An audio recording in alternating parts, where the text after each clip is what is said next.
આજે પોરબંદર ખાતે સંયુક્ત વિમોચન 2024 યોજાયું હતું, જેમાં ક્ષમતા પ્રદર્શન અને ઔદ્યોગિક પ્રદર્શન ઇવેન્ટનું આયોજન કરવામાં આવ્યું હતું। ત્યારે પોરબંદર ચોપાટી ખાતે આજે લશ્કરીની ત્રણેય પાંખો દ્વારા દિલધડક કવાયતોનું નિદર્શન કરવામાં આવ્યું હતું। આજે પોરબંદર ચોપાટી ખાતે યોજાયેલ સંયુક્ત વિમોચન 2024 એક્સરસાઇઝમાં તમામ સેનાએ જોઈન્ટ એક્સરસાઇઝ કરી હતી। દેશના વિવિધ ભાગોમાં અવારનવાર પૂર, હોનારત, ધરતીકંપ, વાવાઝોડા જેવી કુદરતી આફતો આવે છે।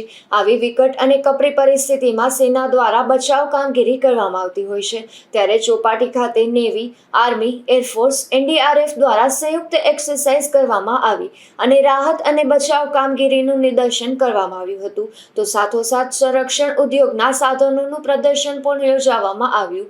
આ કવાયતમાં ભારતના અન્ય મિત્ર દેશો કતાર, સંયુક્ત આરબ અમીરાત, Saudi Arabia, Bangladesh, Sri Lanka, Maldives, Malaysia, Indonesia, Thailand અને વિયેતનામ પણ જોડાયા હતા। નિપુલ પોપટ સાથે અશોક ધાનકી, ગુજરાત ન્યૂઝ, પોરબંદર।